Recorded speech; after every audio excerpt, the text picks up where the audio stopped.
Good morning. Good morning, good late morning. What's happening? What's in the now? Where are we? We are in your final day at my parents' house. It is late morning on a Sunday. We have learned to know that our Sundays are flowy, and it's been part of our journey together. So we're in a bit of a we can kind of have some rigor in other parts of the week, but we don't put that in a Sunday. So it's a bit flowy this morning, and I felt to actually say what I was drinking, because I imagine that I'm always consuming liquid, and so I'm drinking like a not so good pu'er tea from Amazon. Oh, this one's from the Amazon. Oh. No, from Amazon, the website, the evil company. Not the Amazon. They don't grow Chinese tea in the Amazon. Yeah, I was like, what? But yeah, so that's what this is. I'll probably make some during in my funny little contraption.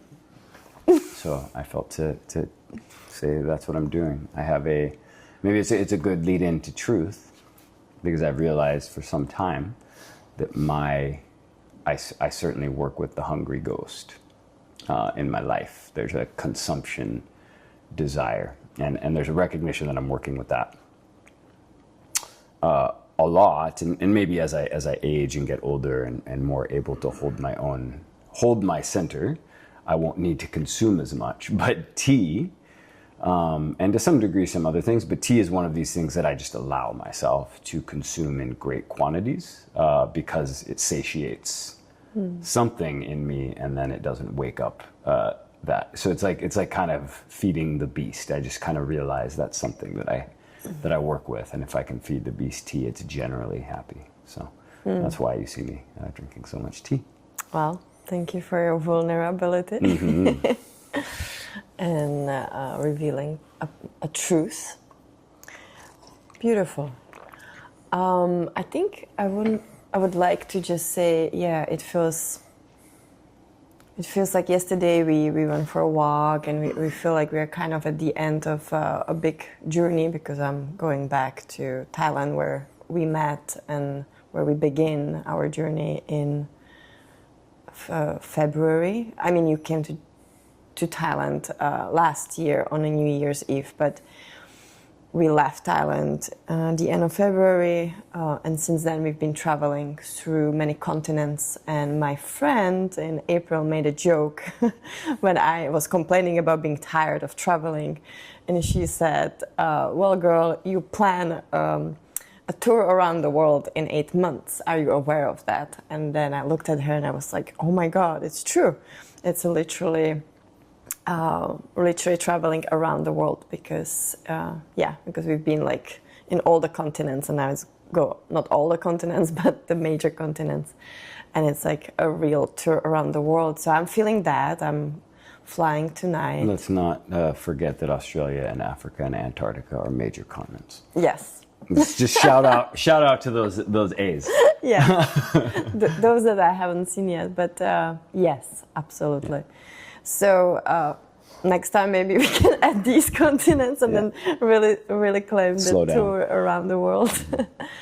But still, it feels like, I've never done this 360. And so I'm feeling that, and I'm feeling that we're also, we've moved into a new season of these episodes, Making Love Podcast, where we share about our work.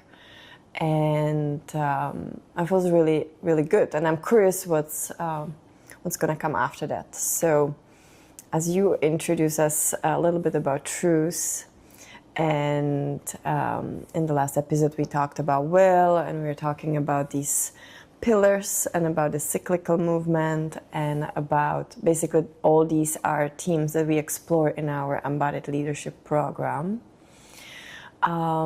Let's just dive into the topic of truth. And I mean, so big. So I'm like, where do I begin?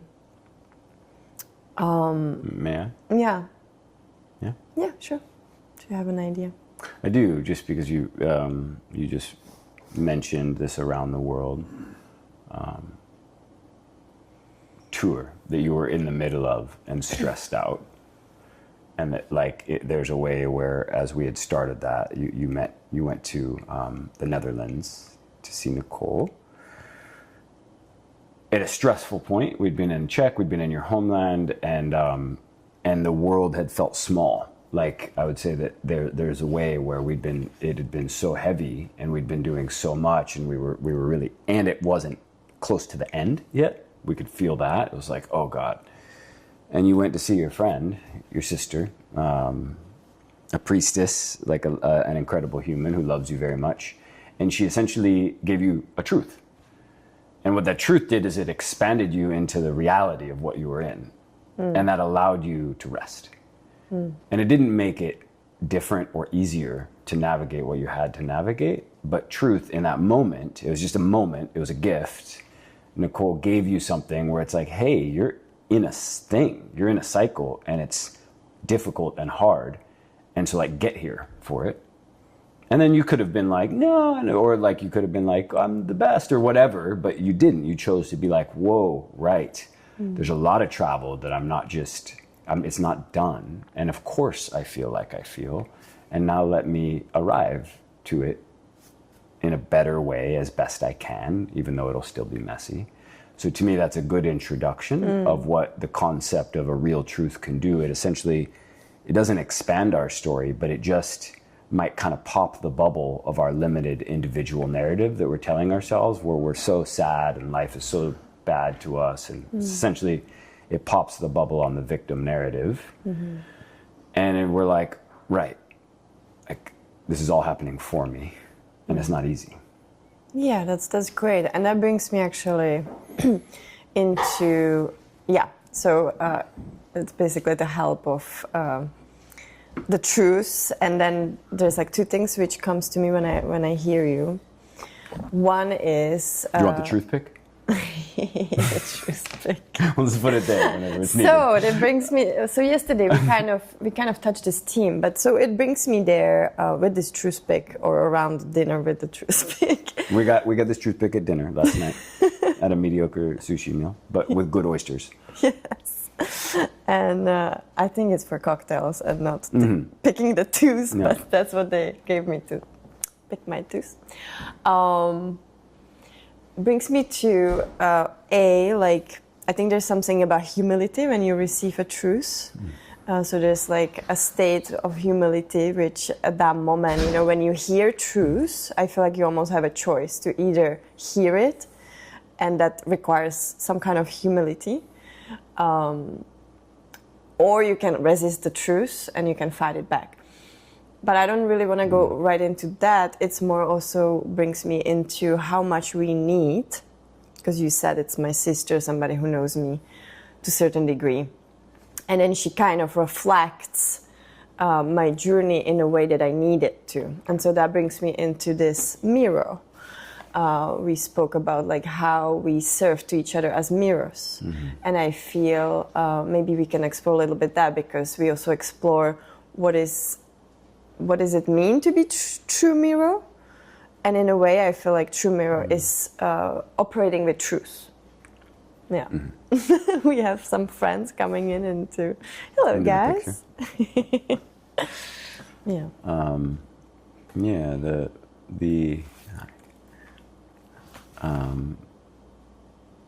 The mirror piece, I think we touched into it last night. Oh, it's an exploration unto itself. That's more like I don't have it, but here's how I see it and feel. I think that there's a true just way of like, there's a way where Earth as a place and a planet and a time is kind of a mirror place. like in the shamanic framework, they called it the middle world. It's a reflective kind of place. She shows you back what you're giving her. So the mirror is maybe happening then without us, and it's good for us to just not put ourselves in such a huge, important role. Like if we allow her to, she'll reflect us to ourselves, and then I think that humans are her, or at least are in our bodies, and I think we're doing something as and for her, and we're working, and so we then can play the part. So we can be good mirrors. It's not all we are, but we can choose to mirror at times, and we can choose who we mirror to. And then some of us, we talked about it last night, we mentioned like, how I think of the Jesus story is I think that man was a mirror for an entire moment in history to what people, like what was happening and what maybe our collective was capable of. And he was bringing this idea of love, and then we killed him. And however you think about that, it was a moment that reflected something back based on an action that happened. And so he played this massive role of him as a mirror. And then we think of him, and then we think of the spirit of him in a certain way. And I think that there's a lot of figures that kind of do that.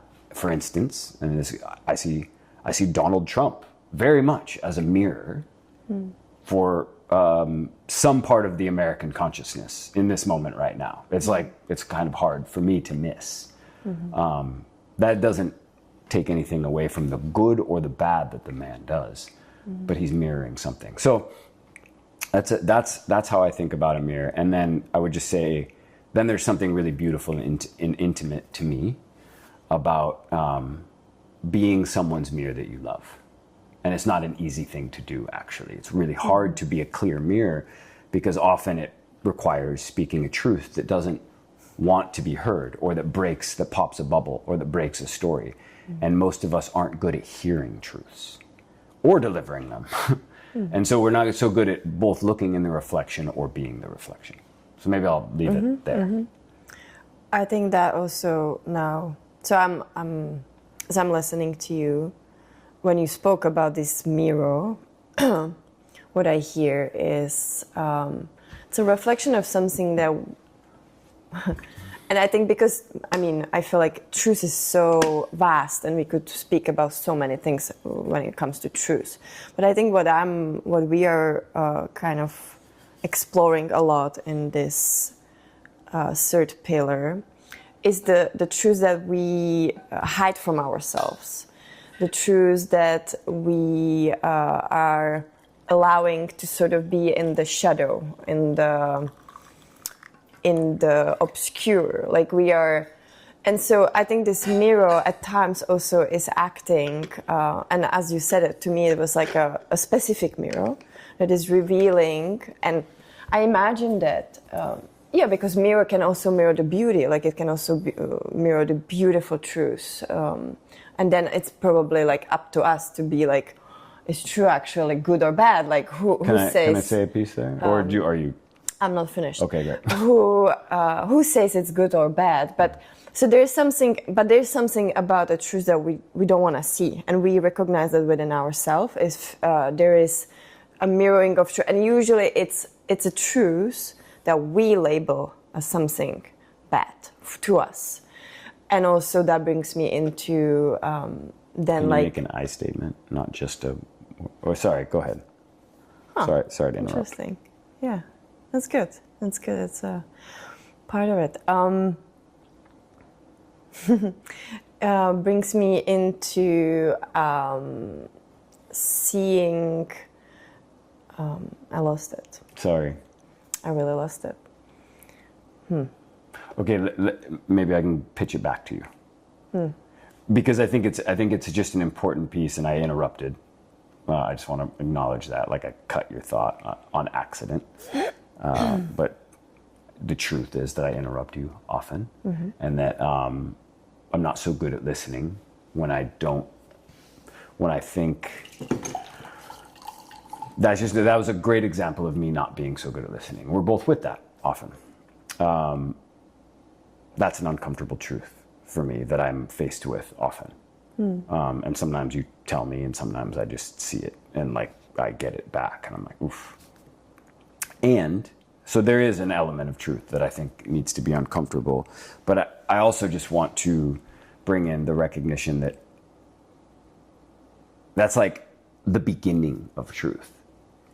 Like once you're comfortable with truth, it's actually just good information. And so maybe I want to talk about like our journey for a minute. It's like, so now we're in the third pillar, which is the 7th month of a 12-month long program. Let's be very clear. So we went through desire for 3 months. We explored it. We have ways that we're doing that.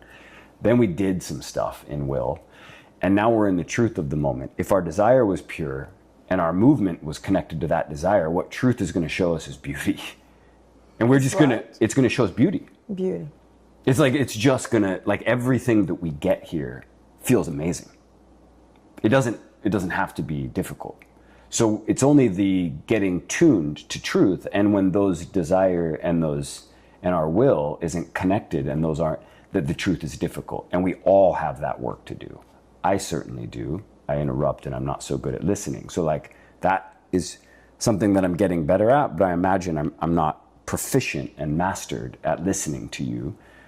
I probably have a few more years of really like focused discipline around being good at that, and being like letting my interrupting little boy who wants to be the one who has the smartest thing to say, like have, kind of like working with that.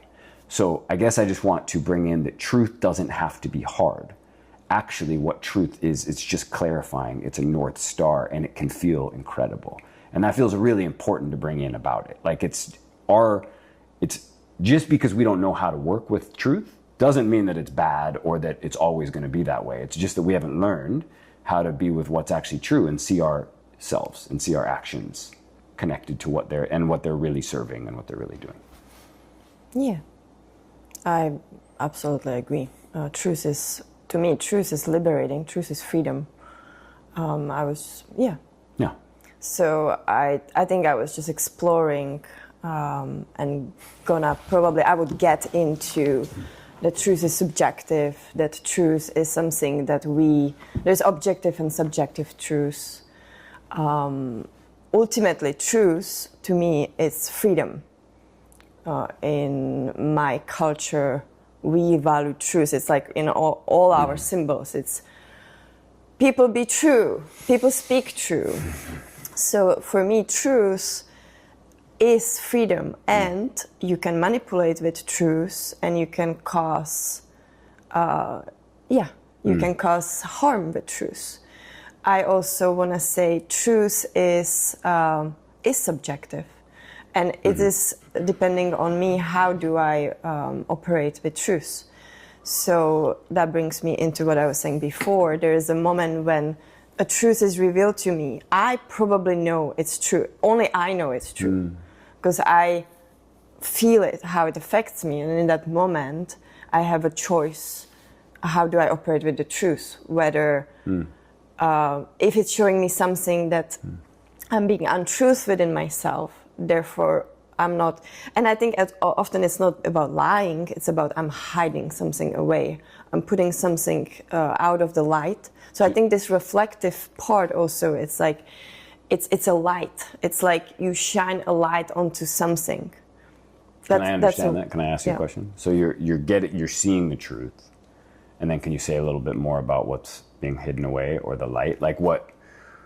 Are you changing it? Like what are you doing with it? So you're like, oh, I'm seeing a truth, and then whatever's happening there, are you changing the truth and then reflecting it? What's that? Like if I see a truth, and then if I see a truth and then decide no, and then what's the next thing? Then you're resisting a true reflection. You're resisting some light shining into a part of you that you didn't want to see, or you're being shown a part of reality that you are not wanting to see. So in that moment, I think you are like aware, and you're like, oh my God, like I let me be humble, let me receive this. This is good for me. This is just a light into more light, so I can have more light in my life. So I don't have to be living in darkness or in with many shadows following me that I am avoiding. But again, I think that's very much towards like this is more towards the personal development about what like Nicole, like that example, what she did for me is she just shine light, or she didn't shine light. She just saw the bigger picture that I couldn't see from within the small picture that I was in that moment, and that allowed me to be like, oh, okay, I'm gonna humbly receive that, and then truth is always liberating. It's always beauty. It's always good. It's more about how we deal with it, I think. Yeah. Yes. Yeah. The truth is, I got a little bit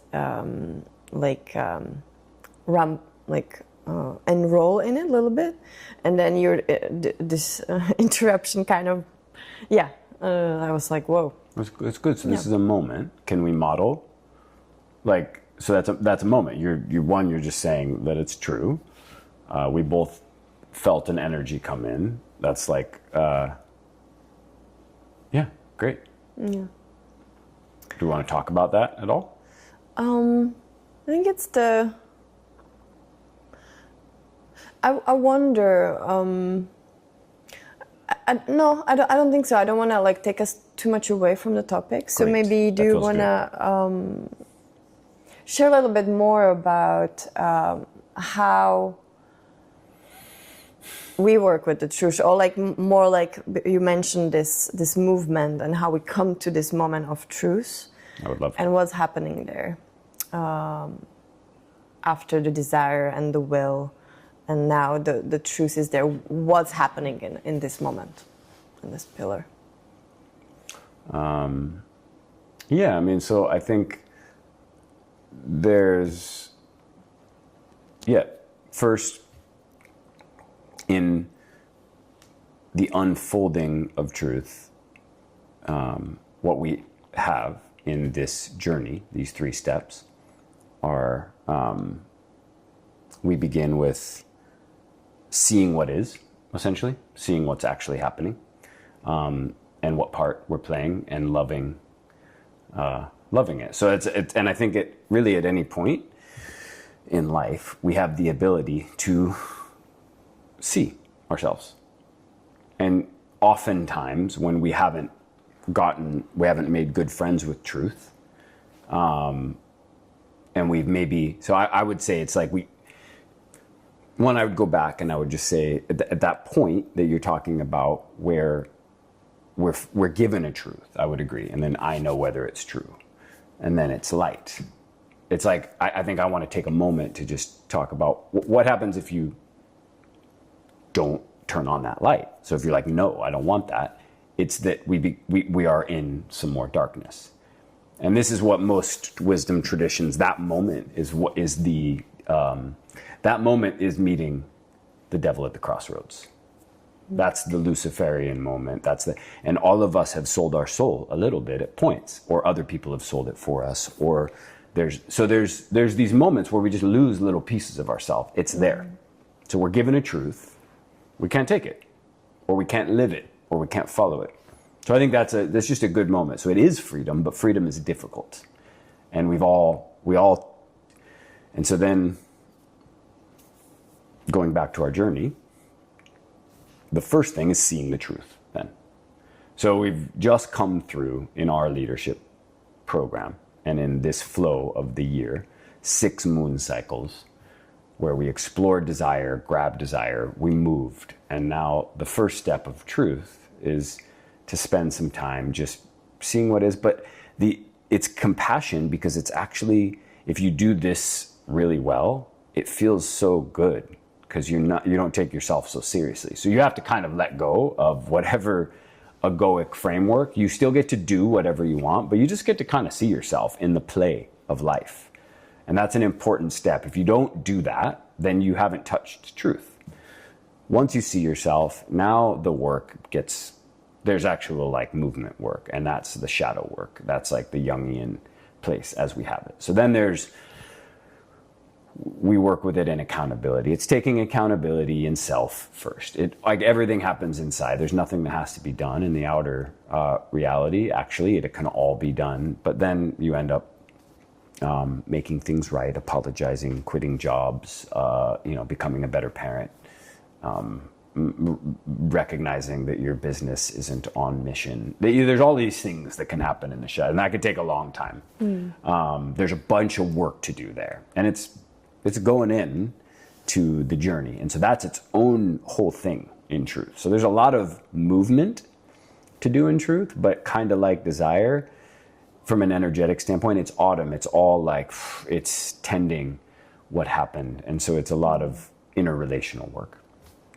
And then the final movement that we have in the truth pillar, and that I think it's to essentially expand your own inner truth, which is never as big as the whole truth, to fit whatever you want. It's to kind of redefine yourself and how you see the world and how you are in your own world. So you're like, okay, I'm not just the wounded chicken. I'm kind of a cool chicken. You know, like you can just be like, I'm not wounded anymore. Or you can start to begin to see yourself. And so in our leadership journey, it follows the arc of, and what it does is it's exploring and finding our personal myth. And this ninth step of truth is kind of where you're redefining your truth to go for another cycle. So you're giving a lot of work to just being like, what just happened? What do I have to do to make it right? Not what do I want to do? How am I gonna? It's just like, what do I have to do to be in congruence and in integrity with myself and God or Earth or anybody that I'm with, my family, my kids. So you make it right, and you kind of put yourself out of it, and then you redefine yourself. That would be the movement. Yeah, thank you. That was good how you named it, and I think I want to just kind of summarize what you said. So there is like a moment of receiving truth, then accepting the truth as just a gift. So there's like an acceptance, there is a non-judgment. So as we touched it before, I feel like there's this moment of like, no, this is just a gift for me to grow, to have more light in my life. Therefore, I choose to not judge because it's come from receiving the truth. So acceptance, non-judgment, almost being like, there's also like an opportunity of being like, oh my God, this is kind of hilarious. Or like there is also this like, I think with the choice of non-judgment, there is a possibility of almost like a playfulness to being like, oh wow, like I'm allowing myself to see myself as a separate being. That's so funny. And it can be really funny. I'm like, oh wow, I'm doing all these things. And I think, so that there's no charge there. That's important because the self-compassion, without it, oh my God, it's just like, because we are so imperfect. And as humans, that's the job. It's a tough job to be this imperfect. Yeah. But we're doing good. Doing good work. Yes. Yeah, I think, being human, it's almost like that's what it is.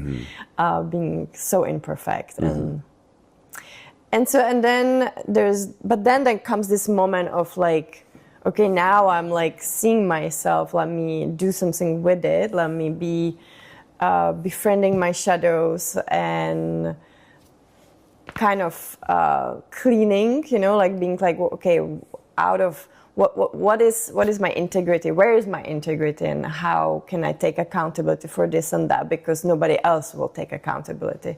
And so you can start to like befriend the shadows, clean a little bit the corners that you never look at. It starts to feel good, but it's hard work. Like there's like a commitment. Work. It's death work. It's hard work. You have to let go of a lot of ego attachment. You need help a lot of times. We need help. So that's a really massive work, which then ends up in an ability, and I can see it like throughout my life when I have these moments of like shedding, you know, like ego death, or certain parts of me that are just dissolving, and or other that are coming into wholeness. Then I suddenly have this ability to like zoom out. It's almost like I see myself in a situation that usually would bring me into wherever, and suddenly I can be like seeing it from outside. So there's this like ability, which I think is beautiful, but there's also like a need to be conscious of them. So I think that's what we are like bringing consciousness into. Hey, like, what if you don't take it so much from the personal that you know? Can you put on another lens and see yourself, or see what's happening from a different perspective? And I think that's very liberating. That's, I feel like, where the truth becomes like the dove, you know, like the bird. Like it can take you into the sky, and then you have this ego perspective. I think that's where the freedom comes. Because suddenly you see yourself as just a piece of much bigger puzzle. And you can start to see that you're just playing a part, and see the truth that is outside of you, which allows you then to, as you said, like touch something bigger than yourself, and maybe the soul journey, the mythical creature, or like the bigger journey that you still, it's still so big that we might not see. But there's like, oh my God, like, this is where I'm going, and this is how I need to shift. Yeah. Yeah. Is there something else that you want to add into, which feels like important when it comes to truth, that we haven't mentioned?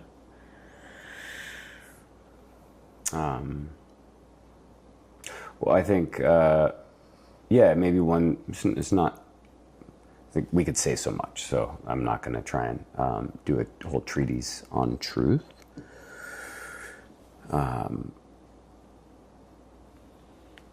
But what I will say is there's not, just like, it's not,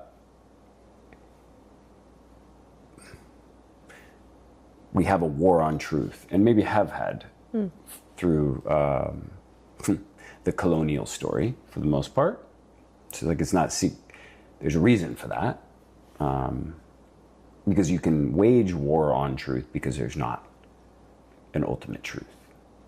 Which actually isn't true, because there is an ultimate truth. It's just not able to be understood with a human mind. Right. Maybe it can't even be understood with a human heart, but maybe it can. I don't know. But it's something like the ultimate, infinite truth that we live in that we live.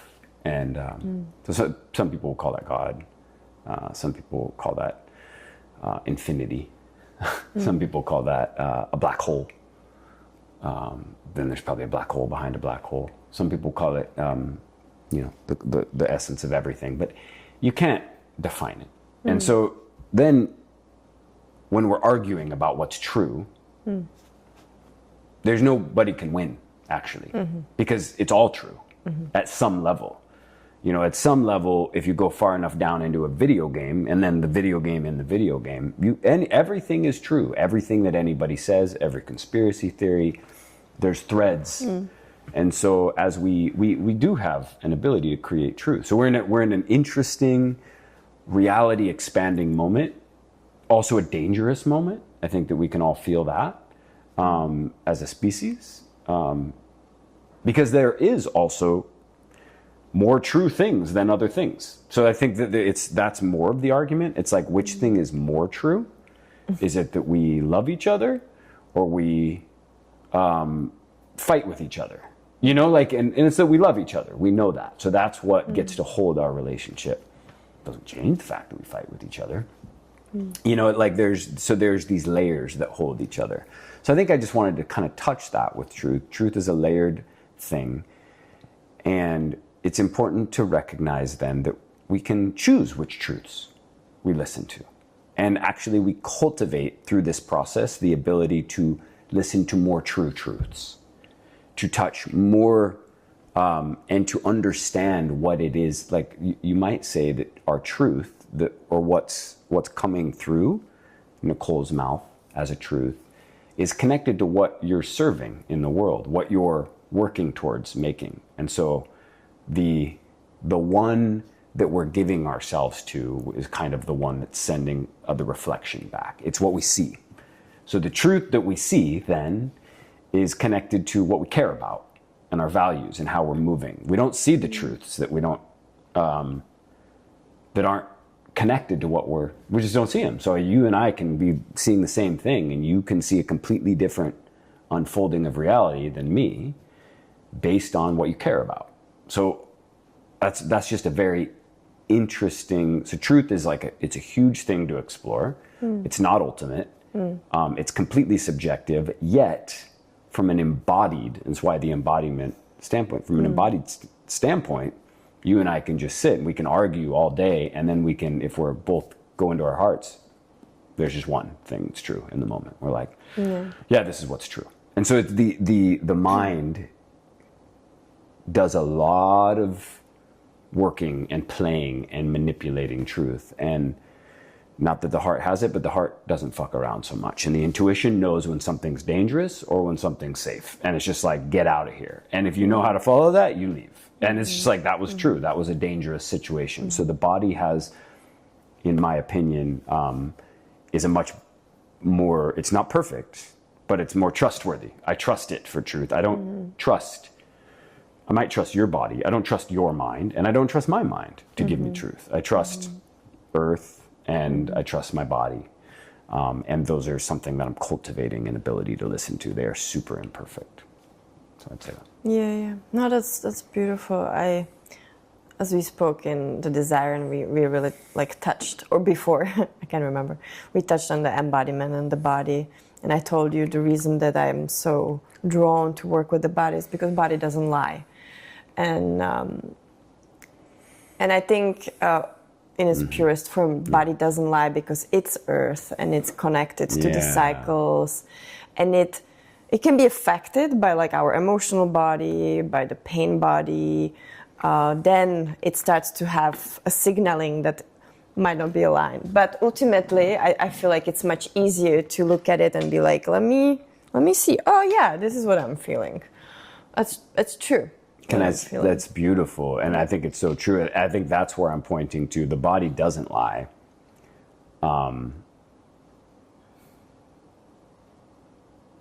Let's see, how do I want to say this? It's very exciting to me to imagine operating in an environment with 20 embodied leaders, because all 20 of those bodies wouldn't lie, but all 20 of them would be doing something different.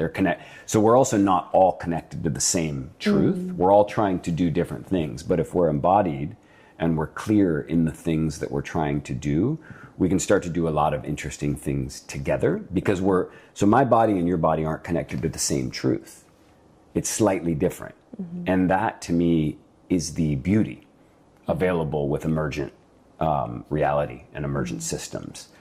Just like in the jungle, a monkey and an anaconda, they're both doing the jungle truth, but they're doing different things, and they're trying to be different things, and they're trying for different. Maybe the monkey wants to play a lot more, and the anaconda just wants to be badass or whatever the anaconda's doing.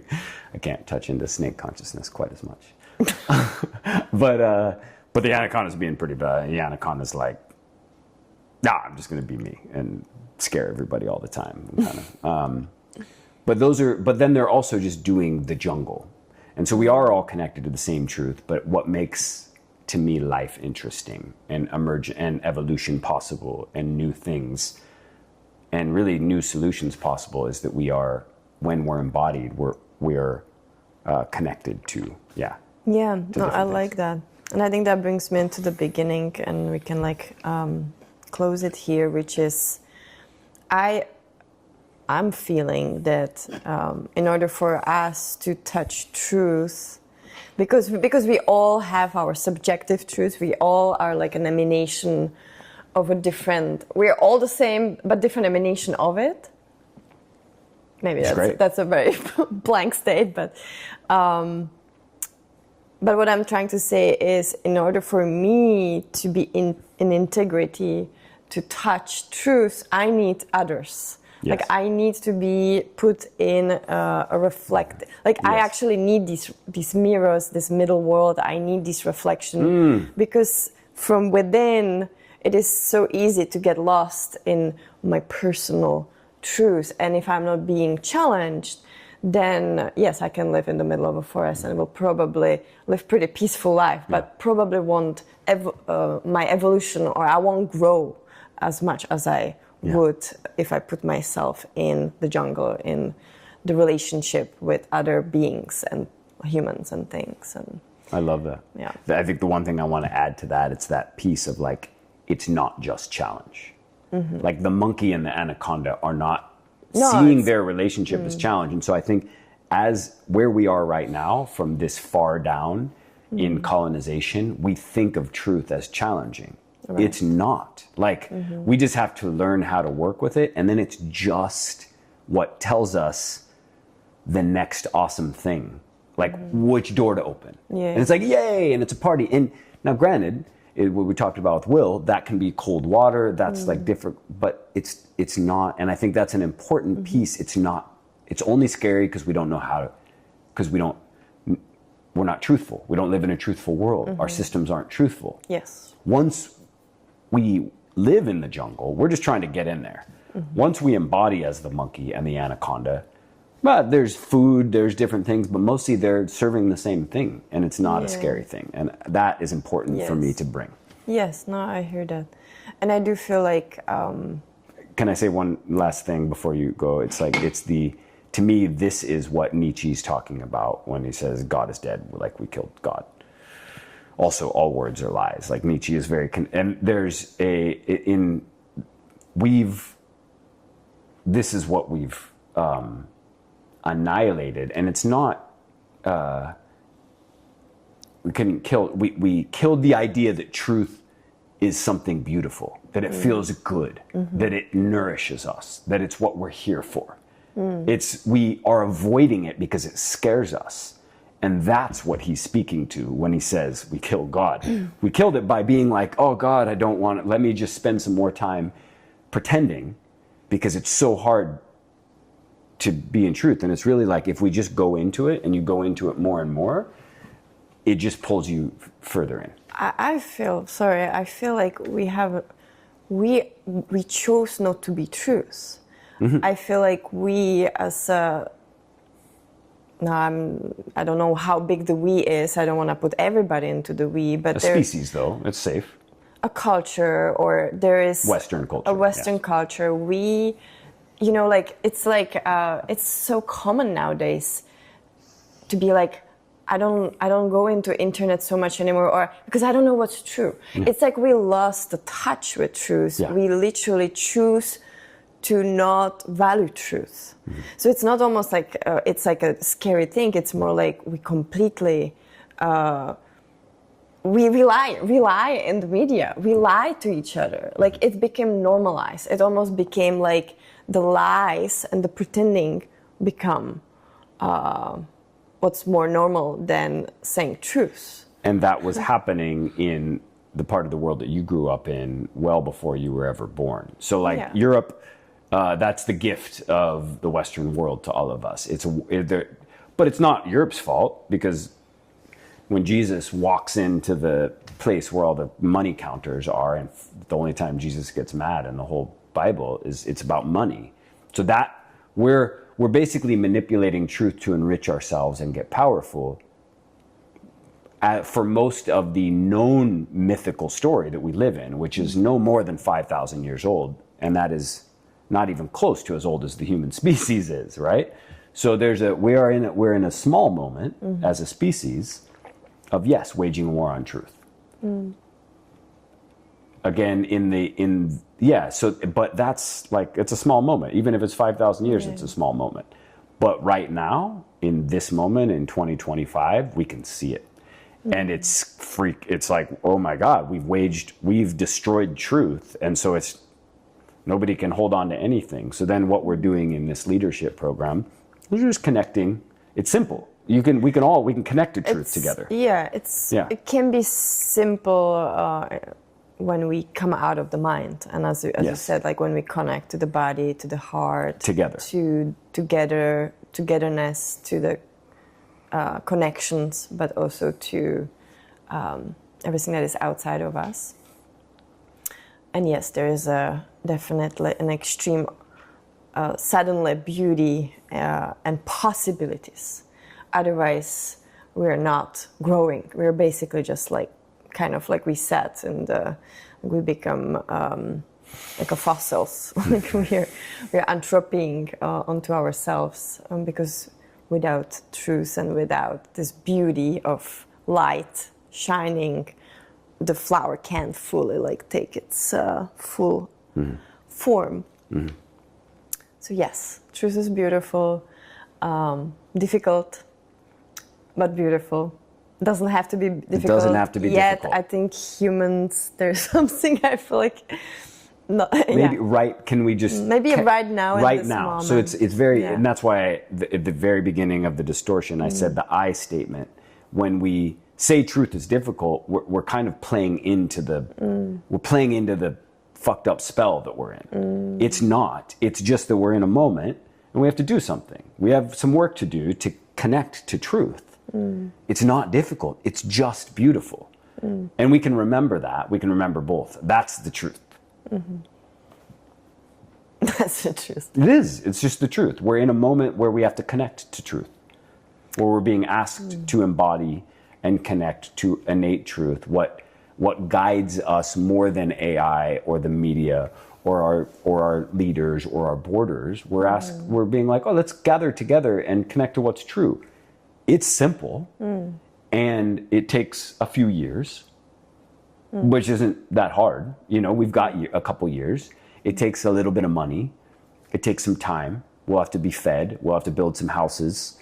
But like, we can connect to what's true as a species in different pockets, and that's really what we're doing. It's not scary and it's not hard. It just feels good. Beautiful. Just feels good. It just feels good. Truth. It's fall. Maybe we can finish with it's autumn. It's the setting sun. In the world of our corporations or our Western world, this is the part we don't do. We go back to spring and we just live in the light. So fall is the time when the dark begins to come in, when it begins to get cold. And if you live in nature and you're not separated from it in a house, you're like, well, it's the time I have to worry about how I'm going to eat and how I'm going to stay warm, and how I'm going to make sure that my kids are going to eat and stay warm. So I just got to think through everything. And if I don't, I'm going to die. But that's just what's true. And so let me put the energy and attention and time into that, and then winter will be beautiful. Right. Yeah. I think autumn is really...